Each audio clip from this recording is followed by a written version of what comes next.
So this is the fourth trip by this man, Antony Blinken. I wonder what's happened on the last three, then?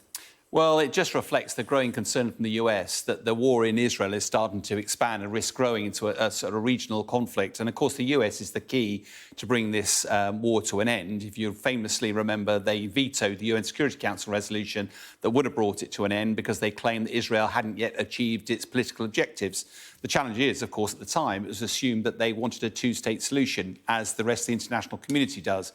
What's pretty evident now is that Israel does not want that. It's also the US concerned about when this conflict would be over. They had working assumption would be Christmas that we've just passed. But what's evident is the Israeli objective is to destroy Hamas. If you do the maths at the moment, they claim that they've managed to kill or capture about 9,000 of the Hamas fighters out of a total of 30,000. That's less than a third, and that's why the Israelis think they're going to be going for the best part of the rest of the year, and that's growing concern for the US. How worried should the world be that this is likely, potentially, to spread outside the Gaza border?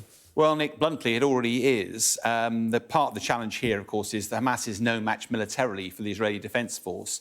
As a result of that, but Iran funds Hamas, it also funds Hezbollah and also funds the Houthi rebels. So Iran is trying to expand the conflict to a regional conflict. That'll put more pressure on the US and therefore potentially resolve the conflict. We can take a walk around the map, in fact, here. So the Iranian-backed Hezbollah, based in Lebanon, up to the north of Israel, they've been fighting across that border for some time.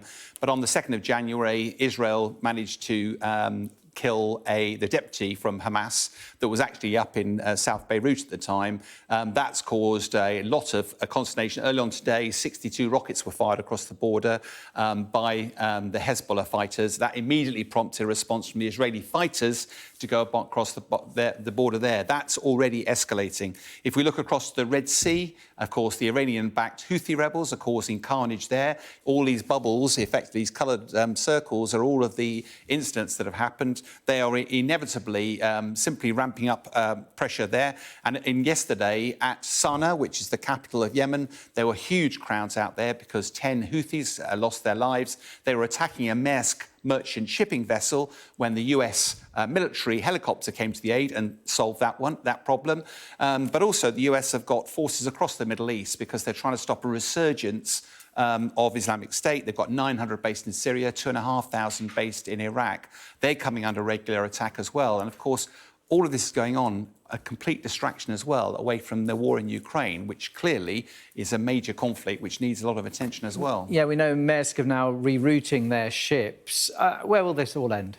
Bluntly, it'll only end when the fighting stops between Israel and Hamas. And the longer that war goes on, the greater the risk is that all of these various issues escalate. One of the keys is what's the end state for Israel? Is it a two-state? If it's not, what is the end state?